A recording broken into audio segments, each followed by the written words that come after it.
शिवसेना के नेता संजय राउत के घर ईडी का छापा चल रहा है। 8 घंटे हो चुके, लेकिन उद्धव ठाकरे ने कहा है कि संजय राउत को गिरफ्तार किया जा सकता है।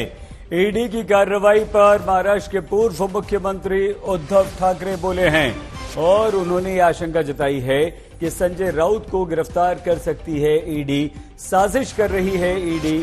और कोश्यारी के बयान का अगला चरण है, ये भी संजय राउत ने कहा है और ये कहा है कि अब आप इंतजार कीजिए, राउत को गिरफ्तार किया जा सकता है क्योंकि ये बहुत बड़ी साजिश चल रही है और इस साजिश के तहत संजय राउत को गिरफ्तार करने का प्लान बनाया गया है। और न सिर्फ साजिश बल्कि उद्धव ठाकरे ने इसे बेशर्म साजिश कहा है। आइए सीधे एक बार फिर से हम आपको लिए चलते हैं मुंबई। हमारे संवाददाता दिव्येश सिंह संजय राउत के घर के बाहर से लगातार हमारे साथ बने हुए हैं। दिव्येश, कोई और जानकारी आई है? और दिव्येश, ये बताइए, उद्धव ठाकरे अगर ये कह रहे हैं कि संजय राउत को गिरफ्तार किया जा सकता है, इसकी संभावना कितनी है?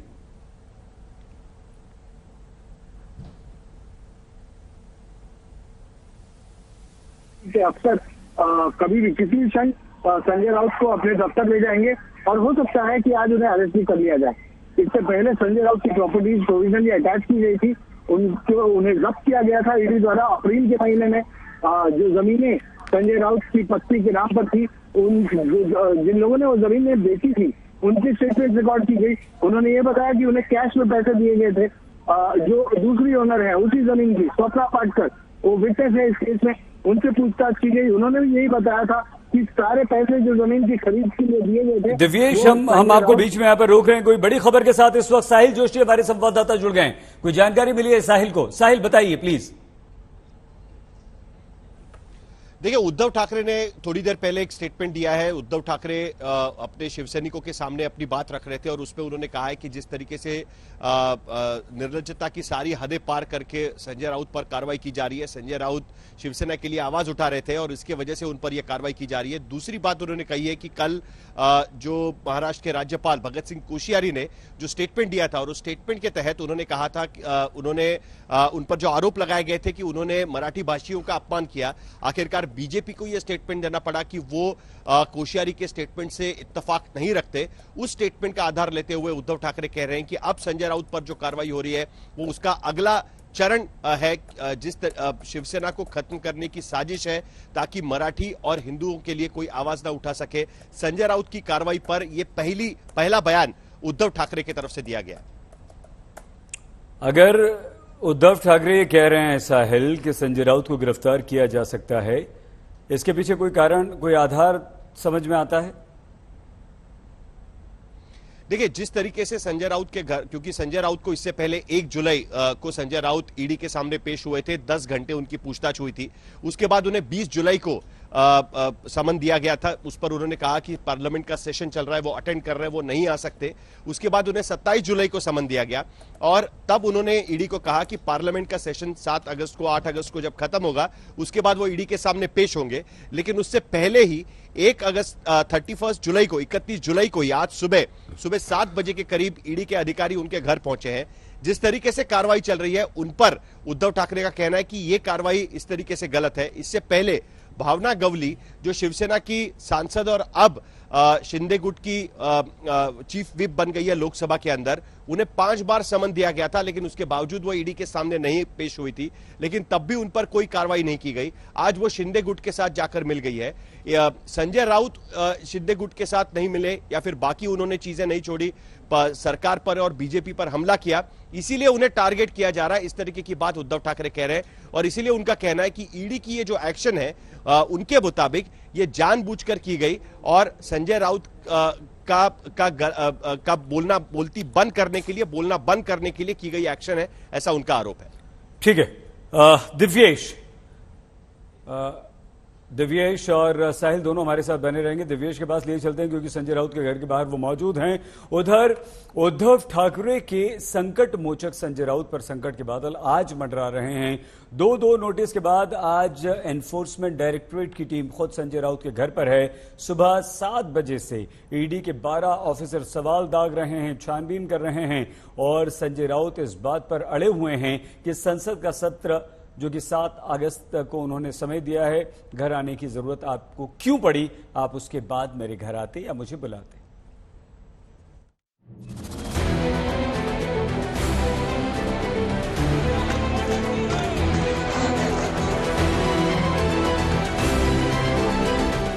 घर पर ईडी की टीम और बालकनी से हाथ हिलाते संजय राउत। 4 घंटे की छापेमारी पूछताछ के बीच संजय राउत का ये अंदाज काफी कुछ बता रहा था।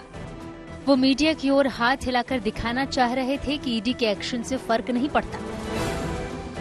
अपने इसी तेवर को संजय राउत ने एक के बाद एक ट्वीट कर शब्द भी दिए। उन्होंने लिखा, मेरा किसी घोटाले से कोई लेना देना नहीं है। मैं शिवसेना प्रमुख बाला साहेब ठाकरे की शपथ लेकर ये कह रहा हूँ। बाला साहेब ने हमें लड़ना सिखाया है। मैं शिवसेना के लिए लड़ना जारी रखूंगा। ये झूठी कार्रवाई है, झूठा सबूत है। मैं शिवसेना नहीं छोड़ूंगा। मैं मर भी जाऊं तो समर्पण नहीं करूंगा। सुबह करीब 7:30 बजे ईडी की टीम शिवसेना सांसद और प्रवक्ता संजय राउत के घर पहुंची। ईडी के 10 से 12 अफसर दंदनाते हुए संजय राउत के भांडूप इलाके में पहुंचे। संजय राउत अपने बंगले में मौजूद थे। उनके साथ विधायक भाई सुनील राउत भी थे। शिवसेना के वरिष्ठ नेता संजय राउत वो हैं जिसे शिवसेना तोप कहता है। तो इस तोप के लिए आज थोड़ी बहुत मुसीबत तो जरूर हो गई है। सुबह 7:30 बजे से ईडी के कर्मी यहां पर मौजूद हैं और 3 घंटे से ऊपर हो गए हैं और पूछताछ चल रही है। हालांकि ये बात जरूर है कि चाहे सुनील राउत हैं जो संजय राउत के भाई हैं, और संजय राउत खुद कुछ देर पहले खिड़की पे आए थे और हाथों से उन्होंने इशारा किया था। वो इसलिए किया था क्योंकि कई यहां पर समर्थक हैं शिवसेना के, संजय राउत के, सुनील राउत के, जो कि उनके घर के सामने इस वक्त भी जमा है। हालांकि नेटवर्क इश्यूज यहां पर बहुत ज्यादा हैं, इसलिए मैं यहीं से अपने कैमरा पर्सन से कहूंगा थोड़ा सा आगे जाएं और कुछ थोड़ा जूम इन करने की कोशिश करें और दिखाएं कि किस तरीके से संजय राउत के घर के नीचे इस वक्त समर्थक हैं जो मौजूद हैं। अब देखिए, पॉलिटिकल वॉर ऑफ वर्ड्स जो है वो बिल्कुल यहां पर शुरू हो गया है। सियासी पारा, आज रविवार है लेकिन आज के दिन भी अचानक बढ़ गया है और पॉलिटिकल ब्लेम गेम शुरू हो गया है। ईडी ने संजय राउत के साथ साथ उनके 2 करीबियों के घर पर भी छापेमारी की। 1034 करोड़ के पात्रा चौल जमीन घोटाला मामले में ईडी की टीम ने संजय राउत से सवाल जवाब किया। घर के सभी कमरों की छानबीन की। ईडी दफ्तर पर बड़ी संख्या में पुलिस तैनाती भी है। अटकलें लगाई जा रही है कि ईडी संजय राउत को हिरासत में लेकर दफ्तर जा सकता है। सारे शिव सैनिक सुबह से आए हुए यहाँ और ईडी की टीम को अंदर 4 घंटे से ज़्यादा हो गए। तकरीबन 7 से 7:15 के बीच में लोग बता रहे हैं और उनके घर के भी कुछ लोगों ने बताया कि यहाँ आए। और सुनील राउत ने भी जब जो संजय राउत के छोटे भाई हैं उन्होंने बताया कि समन्स भी सर्व नहीं की गई थी और आज सुबह का जो नोटिस था वो किसी को पता ही नहीं था। वो लोग अचानक से आए, हालांकि मेन गेट से भी नहीं आए। जो पीछे के गेट है वहाँ एनफोर्समेंट डायरेक्टरेट के वरिष्ठ अधिकारियों ने अपनी गाड़ी लगा दी और ये जो तस्वीर हम आपको दिखा रहे हैं वो संजय राउत का बिल्डिंग है। वहाँ पर अलग अलग फ्लोर्स पर, पहले माले पर, दूसरे माले पर टीम बिछी हुई है और जो सबूत इकट्ठा करने में जुटी हुई है सुबह से। मैंने जैसे कि बताया 4 घंटे से ज़्यादा हो गया। संजय राउत और उनके भाई सुनील राउत भी जो पहले माले पे जो पहला मंजिला है उस खिड़की में भी आकर उन्होंने हाथ दिखाया, अपने समर्थकों को कहीं न कहीं एक हौसला अफजाई की, कुछ बोले नहीं। उद्धव के संकट मोचक के घर तक ईडी के पहुंचने से सियासी पारा भी आसमान पर जा पहुंचा। उद्धव कैंप बचाव में उतर आए। शिवसैनिक घर के बाहर नारेबाजी करने लगे तो शिंदे कैंप विरोध में उतर आया। जैसी करनी वैसी भरनी का तर्क देने लगे। पता नहीं क्या आनंद फानंद में यह फैसला लिया गया। 10-10 ईडी के अधिकारी किसी के घर में आ जाते हैं सुबह 7 बजे। देश में हजारों लोगों पर ईडी के केसेस चल रहे हैं, उन्हें समन्स भेजे जाते हैं 2 बार, 4 बार, 10 बार, लेकिन ईडी किसी के घर में चली जाती है। ऐसा होता नहीं। यह घटना पूरी तरह से राजनीतिक से प्रेरित है। जहां जहां बीजेपी आगे जाकर काम नहीं कर पा रही है वहां वहां ईडी को आगे भेजती है। संजय राउत जी बोलना बंद कर दें, संजय राउत जी शांत बैठ जाएं, बीजेपी का विरोध न करें, ऐसी मंशा है। ये दुर्भाग्यपूर्ण है। आने वाले समय में देश सब देख रहा है। अगर उन्होंने कोई गलती नहीं की, अगर उन्होंने कोई भ्रष्टाचार नहीं किया तो वो छूटेंगे। लेकिन जहां तक मेरा अंदाज है कि जहां ईडी की रेड होती है तो वो पूरे तैयारी के साथ जाती है, पूरे सबूतों के साथ जाती है। आपने देखा कि महाराष्ट्र के 2 मंत्री आज भी जेल में जा चुके हैं अभी तक उनकी बेल हुई नहीं। तो शायद अगर संजय राउत को अगर कॉन्फिडेंस होगा तो वो छूटेंगे, नहीं तो जेल में रहेंगे। दूसरी बात है कि हमको तो कुछ उसके बारे में ज़्यादा भाष्य भी नहीं करना। जो आदमी हमारे डेड बॉडी लाने की बातें कर रहा था, जो आदमी हमारे पोस्टमार्टम करने की बातें कर रहा था, उसको शायद भगवान ने सजा दी। इसलिए कहते हैं कि जैसी करनी वैसी भरनी। सियासी पाले में दूसरी तरफ खड़ी बीजेपी ने भी सवाल किया कि भ्रष्टाचार नहीं किया तो जांच पूछताछ से क्यों डरते हैं। सीबीआई हो या ईडी हो, ये अपनी स्वतंत्र कारोबार करती है, इससे राजनीति का कोई लेना देना नहीं है। और ऐसी कार्रवाई केवल आज नहीं हुई, लालू प्रसाद यादव पे हुई थी जब हमारी सरकार नहीं थी, सुरेश कलमारी पे हुई जब हमारी सरकार नहीं थी, नरेंद्र मोदी पे गुजरात पे हुई जब हमारी सरकार नहीं थी। वो एक स्वतंत्र यंत्रणा है। अगर किसी ने आरोप किया और उसमें वो गलत लगे तो कार्रवाई हो सकती है, लेकिन ये आरोप है, ये सिद्ध नहीं हुआ। लेकिन इन्होंने सिद्ध करना चाहिए कि आरोप गलत है तो उसको कुछ नहीं होगा उनको। नहीं, ईडी अपना काम कर रही है, वो संजय राउत हो या कोई हो, गड़बड़ कीजिएगा तो ईडी वहां पहुंचेगी और आपसे सवाल जवाब करेगी। इसमें इतना हाय तौबा क्यों मचाया जा रहा है? आप खुद ठीक हो तो कोई दिक्कत नहीं। पात्रा चौल जमीन घोटाले में संजय राउत पहले से ईडी के रडार पर थे। 2 बार समन भी भेजा गया था, लेकिन संसद की कार्यवाही का हवाला देकर वे नहीं पहुंचे, तो इस बार ईडी बिना किसी नोटिस के घर जा पहुंची। अब सवालों से सामना है। पंकज उपाध्याय, देव कोटक के साथ साहिल जोशी, मुंबई आज तक।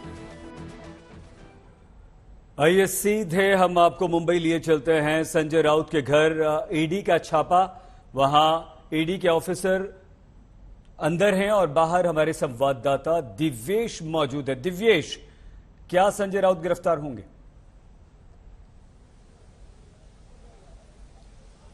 जी, ईडी की जो कार्रवाई हो रही है देखकर ऐसा लग रहा है कि संजय राउत की गिरफ्तारी भी हो सकती है, पर अभी तक कोई भी ऐसा एक्शन लिया नहीं गया है, ऐसा कोई भी स्टेप नहीं उठाया गया है।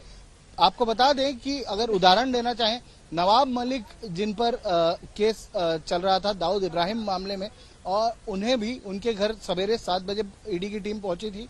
उसके बाद उन्हें ईडी के दफ्तर ले जाया गया, उनका स्टेटमेंट रिकॉर्ड करने की कोशिश की गई, जहां पर वो उन्होंने कोऑपरेट नहीं किया, सहयोग नहीं किया। उसके बाद कुछ ही घंटों में उन्हें अरेस्ट कर लिया गया था।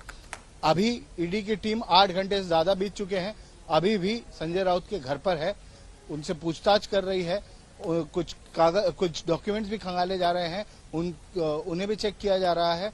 इसके बाद अगर ईडी की टीम को ऐसा लगता है कि संजय राउत को फिर भी दफ्तर ले जाना है और उनका स्टेटमेंट वहां पर रिकॉर्ड करना है, अगर संजय राउत सहयोग करते हैं तो ईडी का एक्शन नहीं होगा, पर अगर वो कोऑपरेट नहीं करते हैं तो उनकी गिरफ्तारी हो सकती है, क्योंकि इससे पहले भी उनकी जो प्रॉपर्टीज हैं उसे प्रोविजनली अटैच कर चुकी है ईडी अप्रैल के महीने में। सही दिव्येश, क्या इस तरह से होता है कि ईडी घर आकर छापा मारे, पूछताछ करे और वहां से साथ में जिस पर आरोप है उसे ले भी जाए? आमतौर पे क्या ये प्रैक्टिस हम ईडी की देखते हैं? जी, बहुत सारे केसेस में ऐसा हुआ है। जैसे कि मैंने अभी उदाहरण दिया, नवाब मलिक पर जो मनी लॉन्ड्रिंग का केस चल रहा था, महाराष्ट्र के मंत्री थे, उनके घर भी ईडी की टीम पहुंची थी, उन्हें साथ में ले जाया गया ईडी के दफ्तर और फिर बाद में उन्हें ईडी के दफ्तर में अरेस्ट किया गया। इसके अलावा अन्य लोग भी हैं जिन पर कार्रवाई हुई है, जिनके घर ईडी की टीम पहुंची है, उन्हें ईडी के दफ्तर लाया गया और उन्हें अरेस्ट किया गया है। ऐसे अन्य भी कुछ केसेस में हुआ है। जनरली जो केसेस में हम देखते हैं वो ऐसा होता है कि ईडी समन्स भेजती है और समन्स पर ना आने पर, समन्स भेजने के बाद जब कोई व्यक्ति नहीं आता है, नहीं हाजिर होता है, तब ईडी की टीम उनके घर जाती है। और यहाँ पर ऐसा ही दिखाई दे रहा है, क्योंकि संजय राउत को 20 जुलाई और 27 जुलाई को समन किया गया था। दोनों ही दिन वो नहीं आए। उन्होंने कहा कि पार्लियामेंट का सत्र चल रहा है, मैं 7 अगस्त तक नहीं आ सकता हूँ। उन्होंने अपने वकील द्वारा खत भेजकर ये कम्युनिकेट किया था, पर अब जब वो नहीं आए 2 समन्स भेजने के बाद, तब जाकर आज ईडी की टीम उनके घर सवेरे 7 बजे पहुंची है। अभी भी ईडी की टीम अंदर मौजूद है, संजय राउत भी अंदर मौजूद है। हो सकता है कि ईडी की टीम उन्हें साथ ले जाए ईडी के दफ्तर। ठीक है, सही। बहुत धन्यवाद आपका दिव्येश। आगे हम और आपसे बातचीत करेंगे, लेकिन हमारे सहयोगी राजीव ने अमरावती की निर्दलीय सांसद नवनीत राणा से बात की है। इसी संबंध में जमकर बरस रही हैं और नवनीत भी ये कहती हैं कि गिरफ्तार होंगे संजय राउत।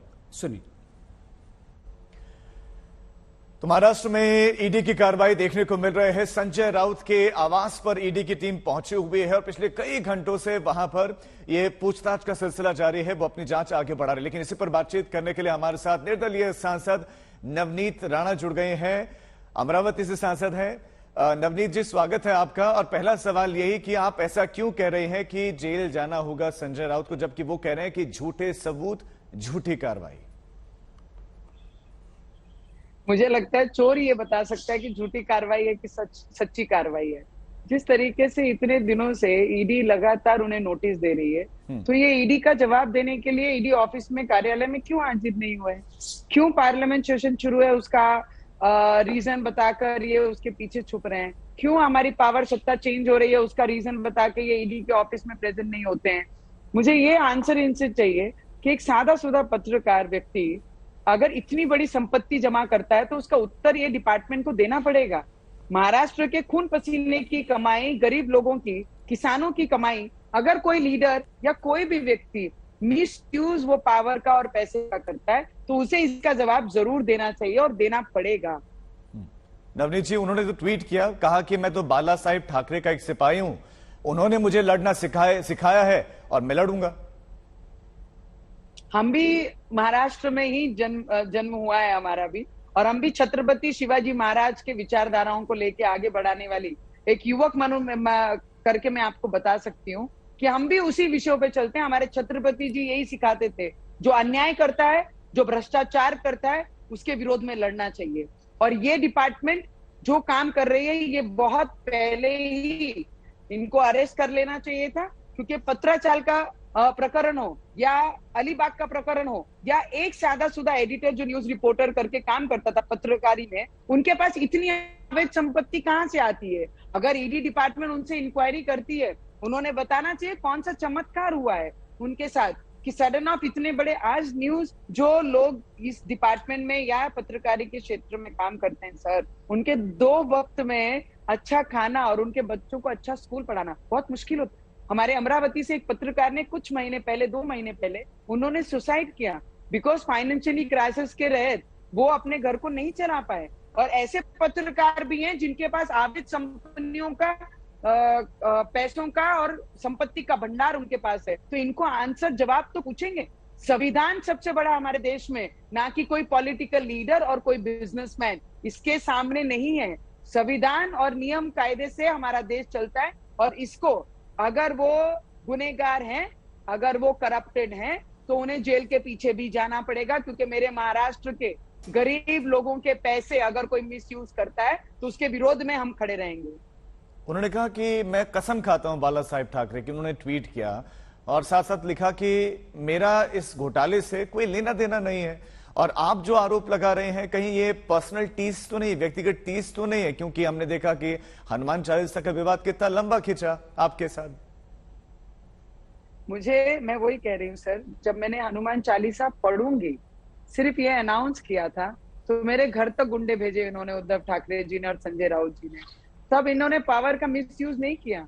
मुझे लॉकअप में मेरे साथ दुर्व्यवहार किया गया, जेल तक मुझे भेजा गया, 124A सेडिशन लगाया गया। पावर का दुरुपयोग तो संजय राउत जी ने और उद्धव ठाकरे जी ने किया है सर।